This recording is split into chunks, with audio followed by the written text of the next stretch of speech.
કેમ છો વિદ્યાર્થી મિત્રો? બધા મજામાં? લાસ્ટ લેક્ચરની અંદર આપણે ચર્ચા કરી હતી, ગુરુત્વાકર્ષણ ચેપ્ટરની શરૂઆત કરી હતી, પ્રસ્તાવના રૂપે થોડીક બાબતો સમજી હતી, અમુક વૈજ્ઞાનિકના નામ જોયા હતા અને સિમ્પલ પ્રસ્તાવનાનો ખ્યાલ મેળવ્યો હતો.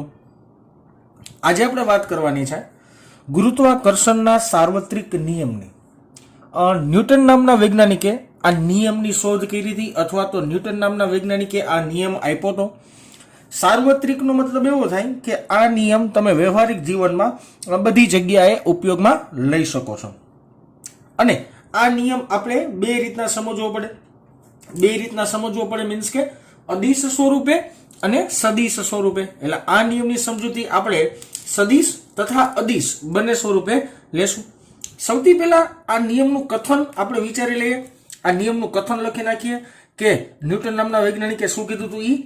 વાક્ય લખી લઈએ પહેલા, તો પછી આગળ વાત કરીએ. વાત એવી કંઈક હતી કે વિશ્વમાંના પ્રત્યેક પદાર્થો, જો પદાર્થોનો મતલબ થાય દળ ધરાવતી વસ્તુ, બરાબર. વિશ્વમાંના પ્રત્યેક પદાર્થો બીજા પદાર્થો પર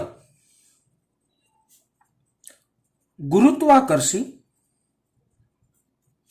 બળ લગાડે છે. હું પેલા લખી લઉં છું, પછી તમને સમજાવીશ. આ બળ તે બંને પદાર્થોના દળના ગુણાકારના સમપ્રમાણમાં અને તેમની વચ્ચેના અંતરના વર્ગના વ્યસ્ત પ્રમાણમાં હોય છે.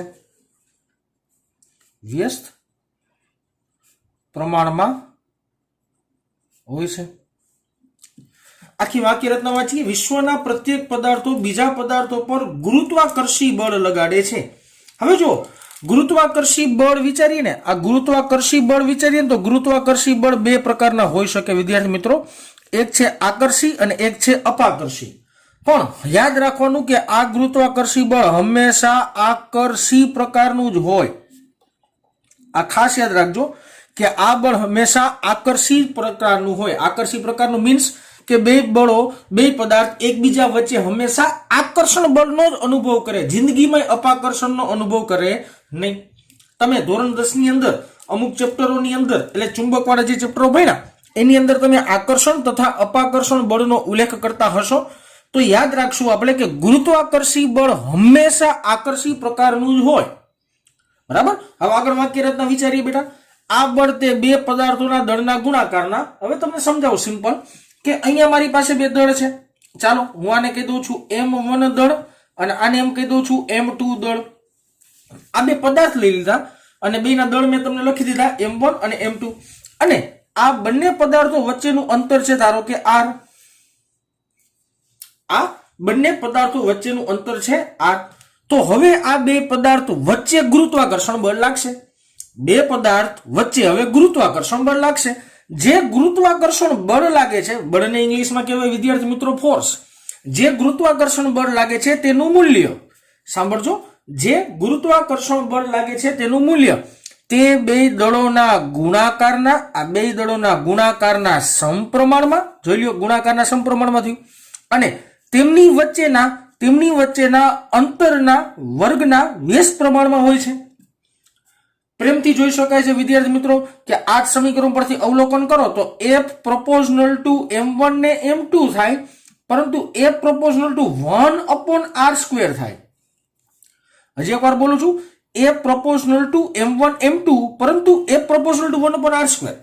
એટલે કે દળોના ગુણાકારના સમપ્રમાણમાં અને તેમની વચ્ચેના અંતરના વર્ગના વ્યસ્ત પ્રમાણમાં હોય છે. આ મળે તમને બળનું મૂલ્ય. અને આ કથન આપ્યું હતું ન્યૂટન નામના વૈજ્ઞાનિકે. હવે પ્રપોઝનલ ટુ છે, સમપ્રમાણતાની નિશાની છે. તો સમપ્રમાણતાની નિશાની આપણે દૂર કરીએ તો ત્યાં આપણે અચળાંક મૂકવો પડે.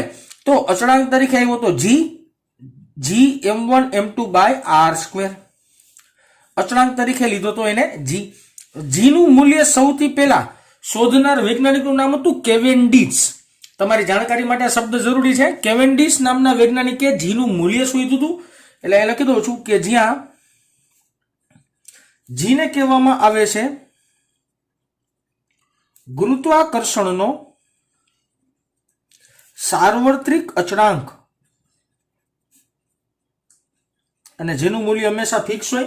એનું મૂલ્ય વિદ્યાર્થી મિત્રો બધાને યાદ રાખવાનું છે 6.67 ગુણ્યા 10⁻11 અને એકમ થશે newton metre square by kilogram square. આ મૂલ્ય ખાસ ખાસ ખાસ યાદ રાખજો. દાખલાની અંદર આ મૂલ્ય આપણે ડાયરેક્ટલી કન્સિડર કરશું. આપણે કેમ ગુરુત્વ પ્રવેગ જીનું મૂલ્ય 9.8 કન્સિડર કરતા હતા, યાદ રાખતા હતા, એવી રીતના આ જી કેપિટલ જી છે જેનું મૂલ્ય આપણે ડાયરેક્ટલી યાદ રાખશું. અને એકમ કેવી રીતના બને બેટા એ મારે હવે તમને સમજાવવાની જરૂર નથી, છતાં હિન્ટ સ્વરૂપે વાત કરી દો બેટા કે આ જ સમીકરણમાંથી તમે જી ને સૂત્રનો કરતા બનાવો એટલે FR² બાય m1 m2 થાય. FR² બાય m1 m2 થાય, બરાબર ને. આની ઉપરથી તમે આ એકમ બનાવી શકશો. પારિમાણિક સૂત્ર બનાવતા તમને આવડતું જ હોય તો પારિમાણિક સૂત્ર હું તમારા માટે બાકી રાખી દઉં છું. તમને પ્રેક્ટિસ પણ થઈ જશે અને આવડી પણ જશે. તો આ વાત થઈ સાર્વત્રિક નિયમની અદિશ સ્વરૂપે રજૂઆત. અદિશ એટલે કે બેટા અમે અમારા દિશાની ચર્ચા ન કરીએ, આપણે ખાલી મૂલ્યની ચર્ચા કરીએ. તો હવે મારી પાસે કોઈ બે પદાર્થના દળ હોય, તેમની બંને વચ્ચેનું મારી પાસે અંતર હોય, તો તે બે વચ્ચે જે બળ લાગે છે એ બળ આપણે શોધી શકાય.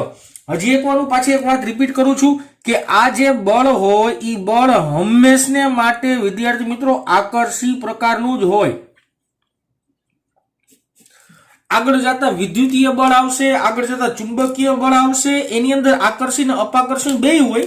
પરંતુ જ્યારે ગુરુત્વાકર્ષણ બળની ચર્ચા શબ્દ કે વાત આવે ને એટલે હંમેશા યાદ રાખવાનું કે ગુરુત્વાકર્ષી બળ આકર્ષી જ પ્રકારનું મળે. જો ઓકે, તો આ વાત થઈ બેટા અદિશ સ્વરૂપની રજૂઆત. હવે આપણે વાત કરીએ સદિશ સ્વરૂપે રજૂઆત. અહીંયા હેડિંગ નથી લખતો હું, એમનો માહિતી સદિશ સ્વરૂપ શરૂ કરી દઉં છું, આપણી પાસે જગ્યા છે. ઓકે, સદિશ સ્વરૂપ સમજવા માટે આપણે યામક પદ્ધતિનો ઉપયોગ કરીએ વિદ્યાર્થી મિત્રો. તમારે ફૂટપટ્ટી ને પેન્સિલ વાપરવાની, બરાબર ને. હું તો એમને ડાયરેક્ટ દોરી નાખું છું બધું. મારા કરતા તમારું ડ્રોઈંગ સારું થઈ જશે. આ છે ઉગમ બિંદુ, આ છે એક્સ અક્ષ અને આ છે વાય અક્ષ.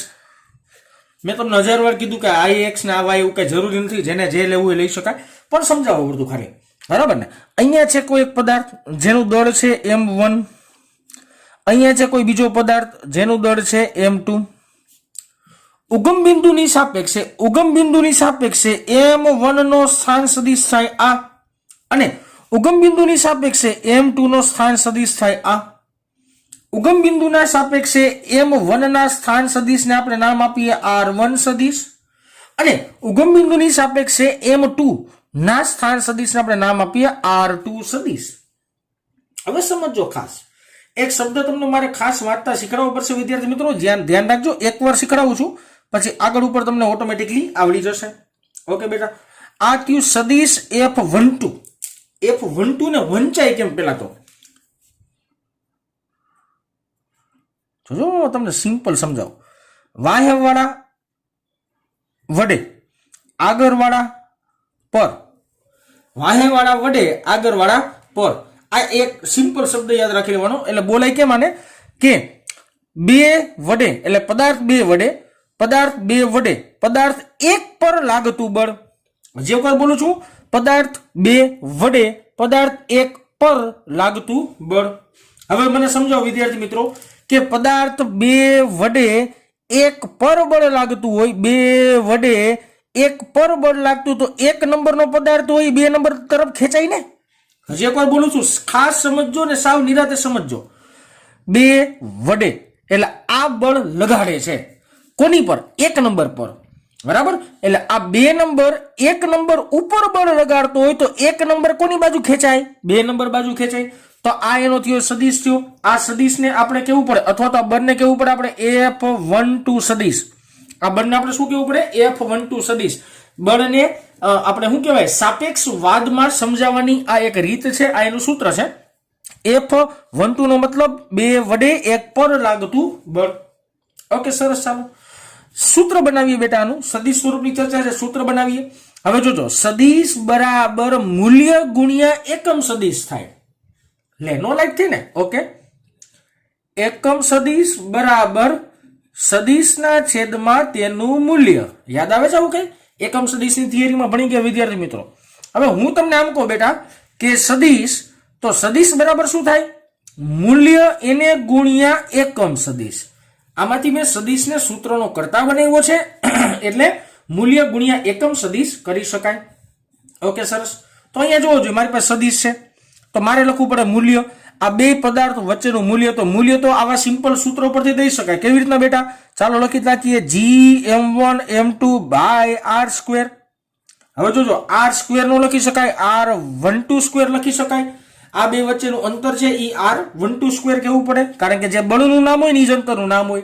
अने बळनी दिशामांनो एकम सदिश मारे लखवो पड़शे बळनी दिशामांनो एकम सदिश लखवो पड़शे r12 केप केप एटले केरेट बोली शकाय अथवा एकम सदिश पण कही शकाय हजी एकवार समजावुं छुं बेटा सदिश होय तो सदिश बराबर मूल्य गुणिया एकम सदिश तो जो आ बे पदार्थो वच्चे लागतुं बळनुं मूल्य आ थाय जे अहींया मैं तमने देखाड्युं बराबर अने आ थयो बळनी दिशामांनो एकम सदिश बळ जे दिशामां लागतुं ई ज दिशामांनो मारे शुं लेवानो होय हमेशा माटे एकम सदिश लेवानो होय छे ओके सरस थयुं आ एक समीकरण थयुं सदिश स्वरूपे रजूआत थई आज समीकरण ने मारे सादुरूपना फॉर्मेशन में लई जवुं होय अथवा तो मारे सादुरूप देवुं होय तो आ समीकरणनुं सादुरूप पण दई शकाय केवी रीतना दई शकाय ई पण तमने आवडतुं हशे हवे जो एकम सदिशनो मतलब शुं थाय एकम सदिश એટલે સદિશના છેદમાં તેનું મૂલ્ય એકમ સદિશનો मतलब સદિશના છેદમાં તેનું મૂલ્ય ઓકે સરસ ચાલો આપણે પાછા અહીં આકૃતિમાં આવીએ જોજો અંતિમ સ્થાન માઈનસ પ્રારંભિક સ્થાન अंतिम स्थान जे बाजू शीर्ष आवतुं होय अंतिम स्थान होय ज्यां पूछड़ी होय प्रारंभिक स्थान होय आ बेनी बादबाकी करीए तो तमने आ मळे सदिश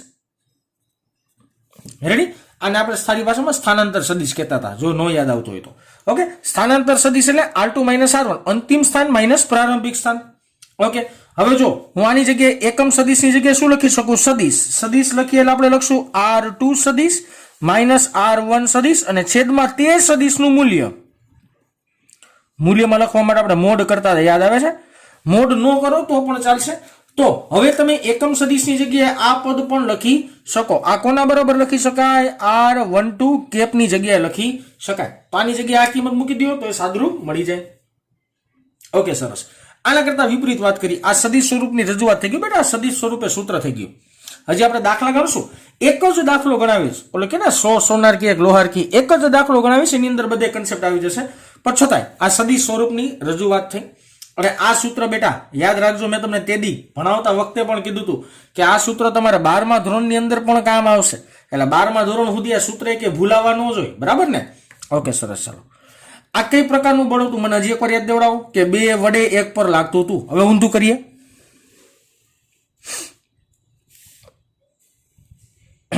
पाछी बे एक्स दोरी आ छे एक्स अक्ष अने आ छे वाय अक्ष आ छे m1 दर धरावतो पदार्थ अने आ छे धारो के m2 दर धरावतो पदार्थ आ छे यामाक्स पद्धतिनुं उगम बिंदु ओके m1 दर धरावता पदार्थनो स्थान सदिश उगम बिंदुनी सापेक्षे जे आपणे कहीए छीए r1 सदिश अने m2 दर धरावता पदार्थनुं यामाक्स बिंदुने सापेक्षे स्थान सदिश जेने आपणे कहीए छीए r2 स्थान सदिश हवे साहेब लखे छे आवुं f21 सदिश हवे साहेब लखे छे आवुं f21 सदिश तो आने वरी पाछुं विद्यार्थी मित्रों केम वांची शकाय वाहेवाळा वडे આગળવાળા पर એટલે કેવી રીતના લખાશે બેટા કે એક વડે બે પર બળ લાગ્યું હજી એકવાર બોલું છું એક વડે બે પર બળ લાગ્યું આ એક નંબરના પદાર્થને વડે બે પર બળ લાગે તો બે નંબરનો પદાર્થ કઈ બાજુ ખેંચાઈ જાય એક નંબર બાજુ ખેંચાઈ જાય ખેંચાઈ જેવા શબ્દો શું કરવા બોલું છું ખબર છે વિદ્યાર્થી મિત્રો આ બળ આકર્ષી પ્રકારનું હોય એટલા માટે તો આ જે બળનો સદિશ મળ્યો ઈ મળ્યો તમને f21 નો સદિશ ઓકે સરસ ફરી પાછી સદિશ બરાબર મૂલ્ય ગુણ્યા એકમ સદિશ ઈ જ કથા મૂલ્ય તો સેમ જ થાય બેટા છેદમાં r21 સ્ક્વેર લખવું પડે અને બળની દિશામાંનો એકમ સદિશ એટલે એકમ સદિશ 21 ફરી પાછું બાજુમાં જેવી રીતના સમજાવ્યું એવી જ ચર્ચા હું રિપીટ કરું છું વિદ્યાર્થી મિત્રો ખાસ ધ્યાન આપજો એવી જ ચર્ચા આપણે રિપીટ કરીએ કે જો આ બેનો મારે સ્થાનાંતર સદિશ લેવો હોય, R21 નો સ્થાનાંતર સદિશ લેવો તો અંતિમ સ્થાન આ થશે. હવે કેમ આ થશે વિદ્યાર્થી મિત્રો? તો કે જે બાજુ શીર્ષ આવતું હોય ને અંતિમ સ્થાન હોય, બરાબર. તો R1 સદિશ માઇનસ R2 સદિશ, આની જગ્યાએ કિંમત મૂકી દઈએ. ચાલો આપણે R1 સદિશ માઇનસ R2 સદિશ ના છેદમાં મોડ ઓફ R1 સદિશ માઇનસ R2 સદિશ. મોડ છે એટલે મૂલ્ય કહેવાય એને. તો હવે તમે આ એકમ સદિશની જગ્યાએ આવું સૂત્ર પણ મૂકી શકો અને સમીકરણ બનાવી શકો. આ તે સિમ્પલ સદિશ સ્વરૂપે રજૂઆત. અને બીજી એક વાત, બીજી એક ખાસ અગત્યની ચર્ચા બેટા, જો આ બે તમને સરખા સમીકરણ લાગે છે તો કે ના, જોજો ઊંધા ઊંધા સમીકરણ છે. અહીંયા R12 1 પછી 2, અહીંયા 2 પહેલા 1 પછી છે. તો તમે ટેકનિકલી ન્યૂટનના ગતિના ત્રીજા નિયમ ઉપરથી જો બુદ્ધિ આપશો ને તો આવી રીતના આવશે કે F12 અને F21 બે પરસ્પર વિરુદ્ધ દિશાના હશે. મૂલ્યની દ્રષ્ટિએ બે એક જ હશે પણ એની દિશા કેવી હશે? વિરુદ્ધ હશે. હવે આ 50% નહીં સમજે એમ કે સાહેબ નિશાની માઇનસ કા આગળ કરી નાખી તમે, જો સમજાવો. હવે જો મારે છે ને આ સમીકરણને આના જેવું બનાવવું છે. હજી એકવાર બોલું છું, મારે આ સમીકરણને આના જેવું બનાવવું છે. તો શું કરવાનું? તો કે જો R12 છે ને અહીંયા 2 અને 1 છે, અહીંયા 1 અને 2 છે, અહીંયા 2 અને 1 છે. આમાંથી માઇનસ કોમન કાઢી લ્યો. તો આમાંથી માઇનસને બહાર કાઢી લ્યો. માઇનસને બહાર કાઢી લ્યો ધારો કે, તો હવે શું થઈ ગયું?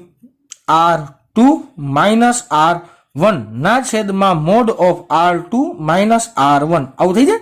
માઇનસ કોમન કાઢવું અંદરના પદ ઉલટાઈ જાય ને. હવે જો આ માઇનસ અહીંયા આગળ લખી શકાય, આ માઇનસ અહીંયા આગળ લખી શકાય, હા કે ના? તો હવે બે સમીકરણને સરખાવો તમે. G M1 M1 M2 M2 R12 square, અહીંયા R12 સ્ક્વેર જ થઈ જાય. માઇનસ કરશો ને એટલે આ ઉલટાઈ જાય. રેડી? અહીંયા જો આ R12 કેપ હતું ને એની જગ્યાએ જો સમીકરણ એવું જ આવ્યું, આના જેવું જ સમીકરણ, આના જેવું સમીકરણ આ થયું, પણ નિશાની કેવી કરવી પડે મારે? માઇનસ. તો જો માઇનસ કોમન કાઢશો તો આની કોપી આ સમીકરણ બની જશે. એટલે યાદ રાખવાનું બંને મૂલ્યમાં સમાન જ હશે પરંતુ દિશા કેવી છે? વિરુદ્ધ. એટલે હજી એકવાર યાદ રાખજો કે મૂલ્યમાં સમાન હોય, જો મોડમાં લખવું એટલો મતલબ એ બેટા એ મૂલ્ય હું દર્શાવું છું. મૂલ્યમાં સમાન હોય પરંતુ દિશા કેવી હોય? એકબીજાથી વિરુદ્ધ જ હોય. બીજી એક વાત, આપણે બે જ દળ ધરાવતા પદાર્થની ચર્ચા કરી. ઘણા બધા વિદ્યાર્થીને એવો પ્રશ્ન થાય એમ કે સાહેબ આ તો તમે વાત કરી બે જ પદાર્થની. ધારો કે બે પદાર્થની જગ્યાએ ઘણા બધા પદાર્થ હોય, તો ઘણા બધા પદાર્થ એટલે જેમ કે હું એમ કહું 5 પદાર્થ હોય, 6 પદાર્થ હોય, 7 પદાર્થ હોય, તો બળ કેવી રીતના ગોતવા? તો સૂત્ર કેવી રીતના બનાવી શકાય? સિમ્પલ છે બેટા, જો સમજાવ ઉદાહરણ ખાતર. રફલી લખું છું બેટા, બહુ ઉદાહરણ દેવા માટે. આના પછીનો દાખલો છે ને સમજાવીશ ને ખબર પડી જશે કે એમાં 3 પદાર્થ આવશે. હું મારી રીતના મોજ આવી રીતના બધું મૂકું છું. ઓકે સરસ. ચાલો આને હું કીધું M1 દળ ધરાવતો પદાર્થ, આને હું કીધું M2 દળ ધરાવતો પદાર્થ, આને કીધું M3 અને આને કીધું M4. આ 4 દળ ધરાવતા પદાર્થ છે. આ 4 દળ ધરાવતા પદાર્થ એકબીજા પર પરસ્પર બળ લગાડતા હોય. જેમ કે 1 4 ઉપર લગાડે, 2 ઉપર લગાડે, 3 ઉપર લગાડે, 4 3 ઉપર લગાડે, 1 ઉપર લગાડે, 2 ઉપર લગાડે, 2 4 ઉપર લગાડે, 1 ઉપર લગાડે, 3 ઉપર લગાડે. બળ, ઓ બેટા બળ, બરાબર ને? ઓકે, એકબીજા પર પરસ્પર બળ લાગે. પણ હું એમ કહું કે મારે 1 નંબરના પદાર્થ ઉપર લાગતું બળ ગોતવું હોય તો એક જ નંબરના પદાર્થ ઉપર, તો કે જો 4 ને લીધે 1 પર લાગતું બળ આ દિશાનું થાય કારણ કે આ પદાર્થ આને ખેંચે. 2 ને લીધે 1 પર લાગતું બળ આ દિશાનું, 3 ને લીધે 1 પર લાગતું બળ આ દિશાનું થયું, હા કે ના? હવે મારે 1 પર લાગતું કુલ બળ શોધવું તો કુલ બળ એટલે કે F1 સદિશ બરાબર F12 સદિશ વત્તા F13 સદિશ વત્તા F14 સદિશ. આ 13 છે. આ બધાનો જો સદિશ સરવાળો લેવામાં આવે, સદિશ સરવાળો કેવી રીતના જોજો, 2 વડે 1 પર, 3 વડે 1 પર, 4 વડે 1 પર, આ બધાય બળનો જો સદિશ સરવાળો લેવામાં આવે તો 1 પર લાગતું તમને કુલ બળ મળી જાય. દેશી ભાષામાં આવા સમીકરણ બધાયના બનાવીને એનો સરવાળો કરી નાખવાનો એટલે કોઈ એક પદાર્થ ઉપર લાગતું તમને કુલ બળ મળી જાય. તો વિદ્યાર્થી મિત્રો ટેક્સ્ટબુક કરતા અલગ રીતના ચર્ચા કરી છે મેં ચાઈ કરીને, કારણ કે ટેક્સ્ટબુકની અંદર તો ગુરુત્વાકર્ષણનો સાર્વત્રિક અચળાંક બહેનો કેવી રીતના ઈ પણ સમજાયું છે, જેની આપણે જાણકારી મેળવવાની પણ જરૂર નથી. આપણે નહીં દાખલામાં, નહીં MCQમાં, નહીં થિયોરિટિકલ પોર્શનમાં એક પણ જગ્યાએ કામ નથી આવવાનું, એટલા માટે જ મેં એમનેમ કાઢી નાખ્યું છે. તમે બોર્ડ વર્કને જ પ્રાધાન્ય આપજો. આ જે હું ભણાવું છું, જે હું તમને સમજાવું છું એને તમારે પહેલી પ્રાયોરિટી દઈને ચાલવાનું. રેડી? હવે આપણે આને અનુલક્ષીને એક ટેક્સ્ટ બુકનું મસ્ત મજાનું ઉદાહરણનો દાખલો ગણીએ. ચાલો હવે આપણે વાત કરવાની છે ઉદાહરણ નંબર 2. હમણાં આપણે જે સદીશો વિશે ચર્ચા કરી, બળ કેવી રીતના લાગે છે, એના ઘટકો કેવી રીતના વિચારી શકાય, તેના વિશેને અનુલક્ષીને આ આપણો ટેક્સ્ટ બુકનું ઉદાહરણ છે 2 નંબરનું જોઈએ. મેં બેટા રકમ નથી લખી પણ આકૃતિ દોરી છે. આકૃતિ સમજાવી દઉં અને રકમ પણ સમજાવી દઉં છું. તમે એકવાર ટેક્સ્ટ બુકમાંથી છતાં વાંચી લેજો. શું છે? એક સમબાજુ ત્રિકોણ આપ્યો છે. સમબાજુ ત્રિકોણ ત્રણેય બિંદુને મેં નામ આપ્યું છે A બિંદુ, B બિંદુ, C બિંદુ. બરાબર. સમબાજુ ત્રિકોણના શિરોબિંદુ ઉપર M, M અને M આવી રીતના 3 દળ ધરાવતા પદાર્થ મૂકવામાં આવેલા છે. સમબાજુ ત્રિકોણના ત્રણેય શિરોબિંદુ ઉપર M દળના પદાર્થ મૂકવામાં આવેલા છે અને તે સમબાજુ ત્રિકોણના કેન્દ્ર ઉપર, આ સમબાજુ ત્રિકોણનું કેન્દ્ર છે, કેન્દ્ર ઉપર 2M દળ ધરાવતો પદાર્થ મૂકવામાં આવેલો છે. તો પ્રશ્ન એવો છે કે આ શિરોબિંદુ પર રહેલા પદાર્થને લીધે, શિરોબિંદુ પર રહેલા દળ ધરાવતા પદાર્થને લીધે કેન્દ્ર પર લાગતું બળ શોધો. હજી એક પ્રશ્ન બોલું છું. શિરોબિંદુ પર રાખવામાં આવેલા પદાર્થને લીધે કેન્દ્ર પર લાગતું બળ શોધો. આ તમારો પ્રશ્ન છે. શરૂઆત કરીએ. સૌથી પહેલા બહુ જ ઇઝીલી શરૂઆત કરશું વિદ્યાર્થી મિત્રો. હું એમને 2 લીટા મારી લઉં છું. બરાબર ને? શું કરવા હું લીટા દોરું છું એ તમને હમણાં સમજાઈ જશે. પછી એવી રીતના 2 લીટા ડ્રો કરી લઉં પ્રોપરલી, વ્યવસ્થિત. આ બી અને કેન્દ્રને જોડતી રેખા હું દોરું છું અત્યારમાં. યાદ બીજી એક વાત રાખવાની છે કે હંમેશા બળ આકર્ષી પ્રકારનું હોય, એકબીજા વચ્ચે આકર્ષણ બળ અનુભવાય. એક વસ્તુ આપણે યાદ રાખતું જવાનું છે. ઓકે, શરૂઆત કરીએ. ચાલો વિદ્યાર્થી મિત્રો, સૌથી પહેલા હું એમ કહું કે આને આપણે એક નામ અલગ આપીએ. આને 1 નંબરનો પદાર્થ કહું છું, આને 2 નંબરનો પદાર્થ કહું છું, આને 3 નંબરનો પદાર્થ કહું છું. મેં મારી રીતના નામ આપી દીધા છે, તમે કોઈ પણ રીતના નામ આપી શકશો. બરાબર? ઓકે, સરસ. 1 નંબરના પદાર્થને લીધે આ કેન્દ્ર પર લાગતું બળ, 1 નંબરના પદાર્થને લીધે કેન્દ્ર પર લાગતું બળ, તો એ ઉપરની બાજુ બળ લાગશે વિદ્યાર્થી મિત્રો. આના લીધે લાગે છે, આની પર લાગે છે, તો આ પદાર્થને પોતાની બાજુ ખેંચવાનો પ્રયત્ન કરશે. હવે આ 2 નંબરના પદાર્થને લીધે કેન્દ્ર પર લાગતું બળ જે આ દિશામાં હશે, આને આપણે ધારો કે F1 નામ આપી શકાય, આને આપણે ધારો કે F2 નામ આપી શકાય. એવી રીતના 3 નંબરના પદાર્થને લીધે કેન્દ્ર પર લાગતું બળ જે આ દિશામાં પણ હોઈ શકે છે. આકર્ષી પ્રકારનું હોય એટલે જેના વડે બળ લાગતું હોય ને એની દિશામાંનો સદિશ આવે. આ બળને આપણે બેટા નામ આપી દઈએ F3 નામ આપી દઈએ. ચાલો હવે આપણે ચર્ચા કરી લઈએ ત્રણેય બળના મૂલ્યની ચર્ચા કરી દઈએ બેટા. બરાબર ને? શરૂઆત કરીએ F1 થી. હાલો સાવ સ્ટેપ બાય સ્ટેપ સમજાવજો, ધ્યાનપૂર્વક જોજો. F1 એટલે કે 1 નંબરના પદાર્થને લીધે કેન્દ્ર પર રાખવામાં આવેલા પદાર્થ પર લાગતું બળ G, M1, M2. આને M1 કહેતા હોય તો આને M2 કેવું પડે? છેદમાં 2 વચ્ચેના અંતરનો વર્ગ. 2 વચ્ચેનું અંતર આપણે એક રકમમાં આપ્યું છે એટલે હું લખું છું 1 નો વર્ગ. યાદ રાખજો વિદ્યાર્થી મિત્રો, કેન્દ્રથી આનું, કેન્દ્રથી આનું, કેન્દ્રથી આનું, ત્રણેયનું અંતર મને 1 આપવામાં આવેલું છે. 1 મીટર જ આપવામાં આવેલું છે એટલે હું 1 નો સ્ક્વેર કરી નાખું છું.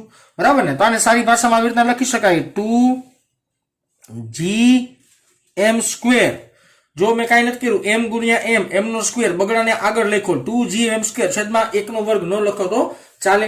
ઓકે, સરસ. F2 નું મૂલ્ય શોધીએ. ચાલો આપણે વિદ્યાર્થી મિત્રો, આના દ્વારા આની પર લાગતું બળ એટલે કે G M1 M2 by R square. R square એટલે કે તે 2 વચ્ચેનો અંતરનો વર્ગ is equal to 2gm square.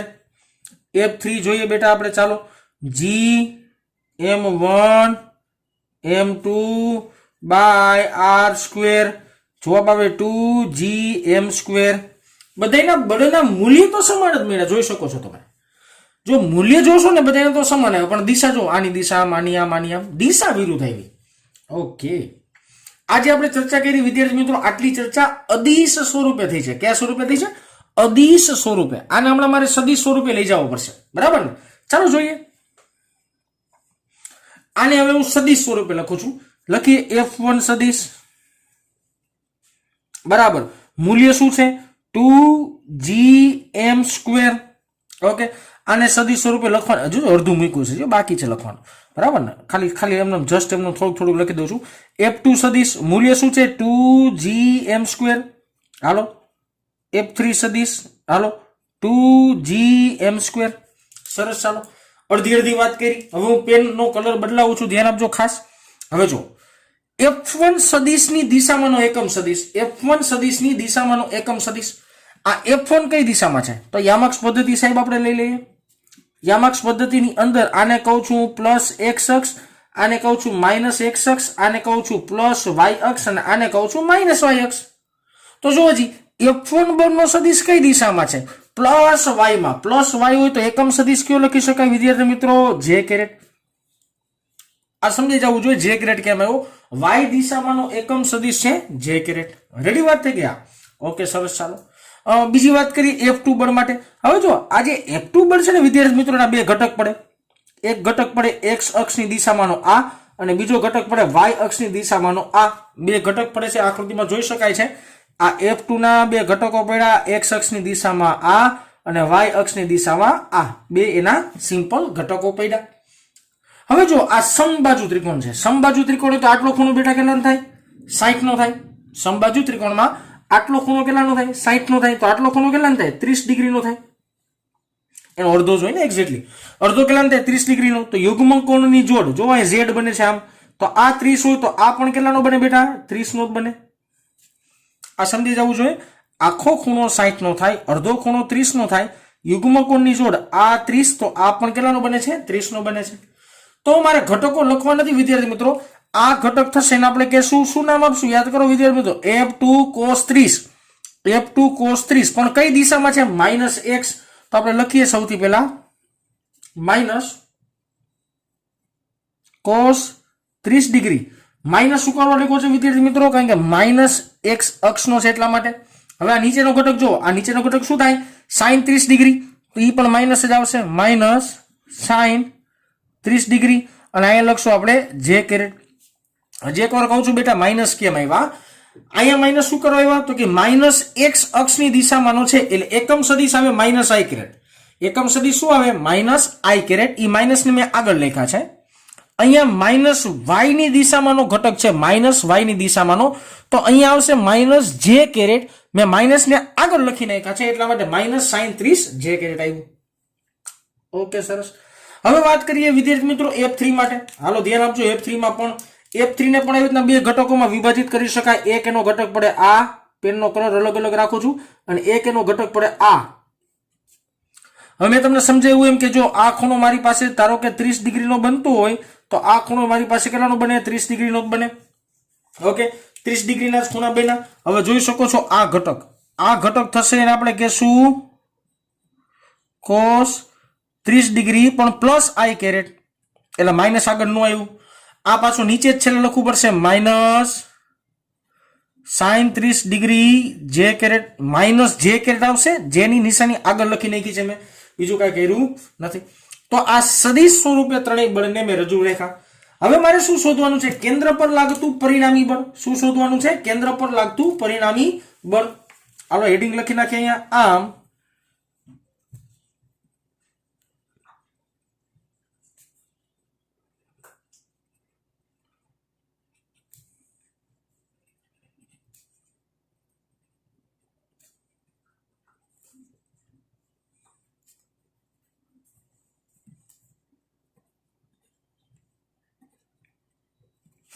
આમ મધ્ય કેન્દ્ર પર રહેલા 2m દળના પદાર્થ પર કણ પર લાગતું પરિણામી બળ.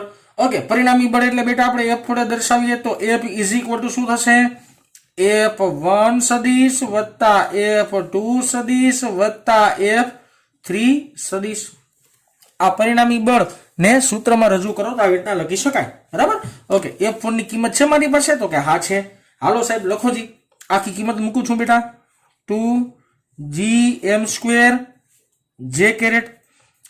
હવે જો પ્લસ પેલા માઇનસ કોમન કાઢતો એમને લખું છું, પ્લસ 2gm² બ્રેકેટની અંદર minus cos 30 i caret minus sin 30 j caret plus 2gm² બ્રેકેટમાં cos 30 degree I caret minus sine 30 degree J caret. આ જે છે જોજો સમજજો થોડું. રેડી? હવે આપણે કાઉન્સ ખોલીએ. મેં બધે ખાલી આંકડા મૂક્યા છે, હજી આપણે કાઉન્સ ખોલવાની વાર છે. ચાલો કાઉન્સ ખોલીએ. સિમ્પલ. જો પેલા તો બધામાંથી કોમન શું નીકળે? ઓકે, એમ નહીં સમજાય તો સ્ટેપ બાય સ્ટેપ કરીએ, કાંઈ વાંધો નહીં. ચાલો જોજો 2gm² જે કેરેટ. ખરેખર છે ને અહીંથી તમે કાઉન્સ ખોલવાની જગ્યાએ 2gm કોમન કાઢી લેજો અને ડાયરેક્ટ ઉડતું એટલે ઉડાડ નાખજો. જેમ કે આ કોસ ઉડે એ મને દેખાઈ ગયા, તમને દેખાઈ જવા જોઈએ, બરાબર ને? ઓકે, હવે જો માઇનસ અહીંયા plus or minus 2gm² cos 30 degree I caret plus or minus પાછા minus 2gm² sine 30 degree J caret minus plus or plus 2gm² cos 30 degree i caret plus or minus 2 આ gm² sin 30 degree j caret. Okay, સરસ. ચાલો હવે જો અલગ અલગ પદ ઉડાડો. જો અહીંયા cos 30 વાળું છે, અહીંયા cos 30 વાળું છે. આ બે અલગ અલગ દિશાના છે, અલગ અલગ નિશાની ધરાવે છે, બરાબર ને? અલગ અલગ નિશાની ધરાવે છે. બીજી એક વાત એક સ્ટેપ, હજી હું એક સ્ટેપ કાપું છું બેટા. sin 30 અને અહીંયા sin 30. sin 30 નો મતલબ તો 1/2, sin 30 નો મતલબ તો 1/2. એટલે જો આ બે અને આ બે ઉડી ગયા. હજી એક વાર બોલું છું, સોરી દેખાતું નથી તમને, સોરી. sin 30 એટલે કે 1/2. આ ઉડાડ્યું નથી બેટા, એવું માનજો. sin 30 એટલે 1/2, sin 30 એટલે 1/2. એની કિંમત છે 1/2. આગળ બે અને આ બે, ઉડી જાય. હા કે ના? તો મારી પાસે હવે કેટલું વધ્યું એ લખી નાખું. જોજો 2gm² જે કેરેટ આ ઉડી ગયું છે. અહીંયા વધ્યું છે ખાલી gm² જે કેરેટ. gm² જે કેરેટ લખીએ માઇનસ gm² જે કેરેટ. માઇનસ gm² જે કેરેટ છે તો બેને ભેગા કરી નાખીએ. 2gm² જે કેરેટ માઇનસ પ્લસ નહીં, માઇનસ એટલે બેનો સરવાળો થાય. માઇનસ 2gm² જે કેરેટ. આ જે કેરેટ છે, બેની બાદબાકી થાય 0. તો હવે કેન્દ્ર પર રાખવામાં આવેલા 2m દળના પદાર્થ પર લાગતું બળ કેટલું થઈ ગયું વિદ્યાર્થી મિત્રો? 0 સાબિત થઈ ગયું. કેન્દ્ર પર આ ત્રણેયને લીધે કાંઈ બળ લાગશે નહીં. બળનું મૂલ્ય કેટલું મળશે તમને? 0 જ મળશે. રેડી થઈ ગઈ વાત? ઓકે, સરસ. ચાલો હવે એક વસ્તુ છે ને તમને હોમવર્કમાં, નાનકડી બાબત એક હોમવર્કમાં આપું છું વિદ્યાર્થી મિત્રો. શું બાબત છે? આજ પેટર્નને દાખલો ગણવાનો. હું હાથે કરીને હોમવર્કમાં આપું છું, આપણી ટેક્સ્ટ બુકનો છે. આજ પેટર્નને દાખલો ગણવાનો. કેન્દ્ર પર 2m અને એ બિંદુ પર અહીંયા m હતું, અહીંયા એ બિંદુ મેં 2m રાખ્યો. અહીંયા એ બિંદુએ m દળ હતો, અહીંયા એ બિંદુએ 2m દળ રાખ્યો. શું શોધવાનું છે? ખાલી તો કે આ ત્રણેય શિરોબિંદુને લીધે આ બિંદુએ મળતું પરિણામી બળ કઈ દિશાનું હોય છે? પરિણામી બળનું મૂલ્ય. કેમ અહીંયા આ દાખલામાં 0 મળ્યું? એવી રીતના પરિણામી બળ તમારે શોધવાનું છે. ન સમજાય તો કોમેન્ટમાં લખજો, હું તમને નેક્સ્ટ લેક્ચરની અંદર આખો દાખલો ગણી દઈશ. તો ચાલો વિદ્યાર્થી મિત્રો, આજે અહીંયા સુધી રાખીએ.